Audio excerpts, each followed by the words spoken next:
নমস্কার বন্ধুরা, আমি চলে এসেছি আবার আজকে একটা নতুন রেসিপি নিয়ে। আজকে আমি বানাবো মাছের মশলা দিয়ে, কাঁচা মাছ মশলা দিয়ে বানাবো।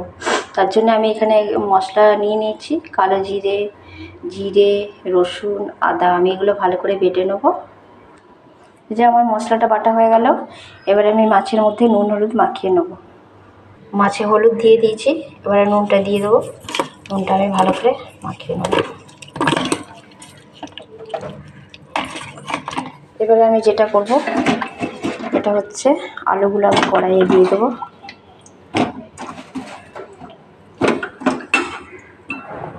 এখানে পেঁয়াজ দিলাম একটার মতো।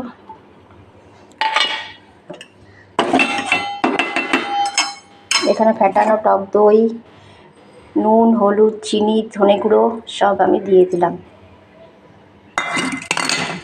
এখানে কিছুটা টমেটো সস দিলাম, যেহেতু আমি কাঁচা মাছ করব তার জন্য টমেটো ব্যবহার করলাম না। যে মশলাটা বেটেছিলাম সেই মশলাটা দিয়ে দিলাম। মাছের মধ্যে কিছুটা সর্ষের তেল দিয়ে দিলাম। আবার এখানেও কাঁচা সর্ষের তেল আমি অনেকটা পরিমাণে দিয়ে দিলাম। এবার একটু ভালো করে আমি হাতে মেখে নেব।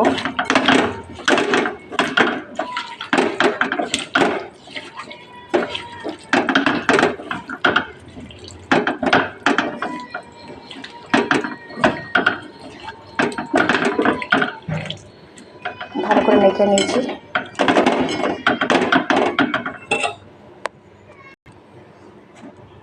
এবার আমি জলটা দিয়ে দিলাম।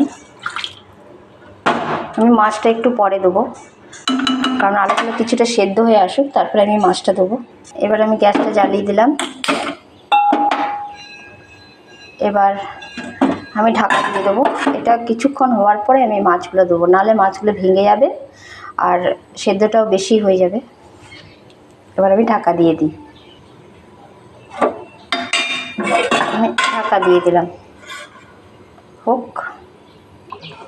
কিছুক্ষণ হলো এটা। এবারে আমি মাছগুলো দিয়ে দেবো এর মধ্যে, নাহলে মাছগুলো তো সেদ্ধ হবে, ভাজা হয়নি। এবার মাছগুলো আমি দিয়ে দেবো।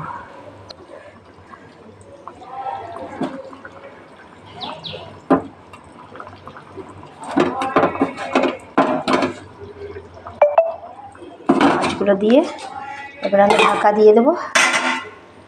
আমার আস্তে আস্তে হোক, মিনিট 10 হবে। 10 মিনিট পর আবার আমি আসছি। এবারে দেখি আমি ঢাকাটা খুলে।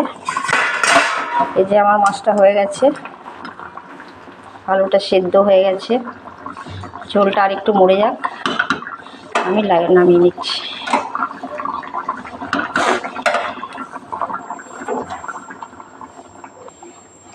একটু গরম মশলা দিয়ে দিলাম, কয়েকটা কাঁচা লঙ্কা চিড়ে দিলাম। এই যে আমার এটা হয়ে গেল। এবারে গ্যাসটা আমি বন্ধ করে দেবো। গ্যাসটা বন্ধ করে দিলাম, ঢাকা দিয়ে দিলাম, গ্যাসটা বন্ধ করে দিলাম। ব্যাস, এটা আমার ঢাকা থাকবে যতক্ষণ না আমার পরিবেশন হচ্ছে, ততক্ষণ আমার ঢাকাই থাকবে। বাই বাই বন্ধুরা, ভালো থেকো।